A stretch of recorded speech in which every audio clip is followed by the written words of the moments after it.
एक समय की बात है, एक गांव में रमेश, उसकी पत्नी कविता और छोटी बहन देविका रहते थे। वे लोग बहुत गरीब थे।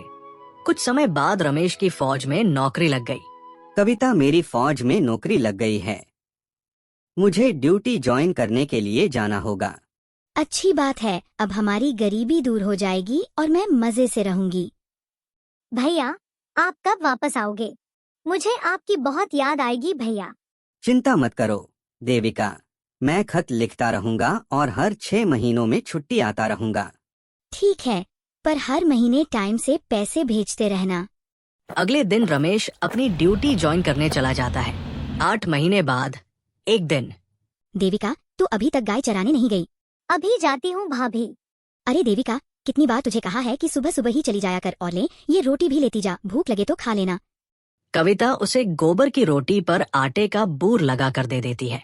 अरे भाभी, ये क्या, मैं ये रोटी कैसे खाऊंगी? अच्छा महारानी, अब तुझे होटल से खाना ला कर दूं।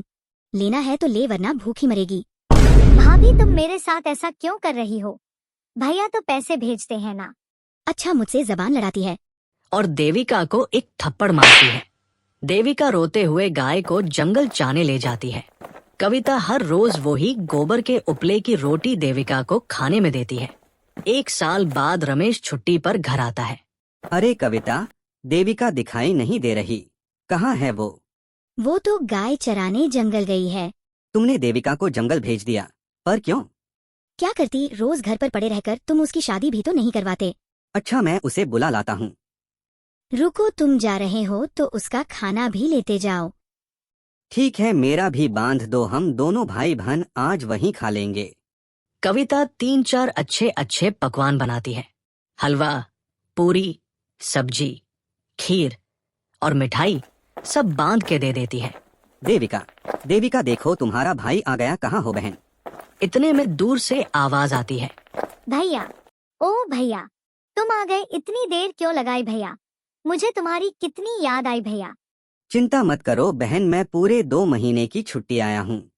चल, तेरी भाभी ने हम दोनों के लिए खाना भेजा है, आजा खाते हैं। अरे भाई, ये तो मेरा खाना नहीं है। क्यों, तुम ये नहीं खाती तो फिर क्या खाती हो? चलो भैया, मैं आपको दिखाती हूँ। देविका रमेश को एक गोबर के उपले से बने बीटोवड़े के पास ले जाकर उसे दिखाते हुए बोलती है। देखो भैया, ये है मेरा खाना। मैं पिछले 8 महीनों से यही खा रही हूँ। क्या, ये तो गोबर के उपले हैं, तुम यह खाती हो? हाँ भैया, मैं यही खाती हूँ। क्या तुम्हारी भाभी तुम्हें यह खाना देती है?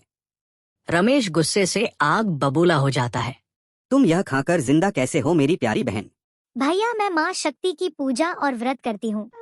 रोज बस माँ की शक्ति ही है जो मुझे जिंदा रखे हुए है।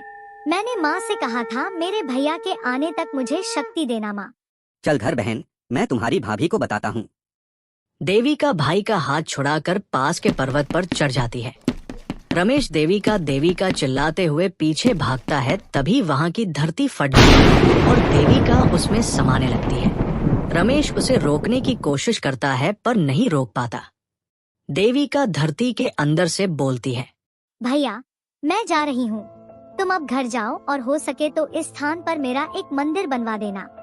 रमेश ने वहाँ एक मंदिर बनवाया जिसे आज भी लोग पूजते हैं, और जो कोई सच्चे मन से वहाँ कुछ मांगता है, माता उसकी सभी इच्छाएं पूरी करती है।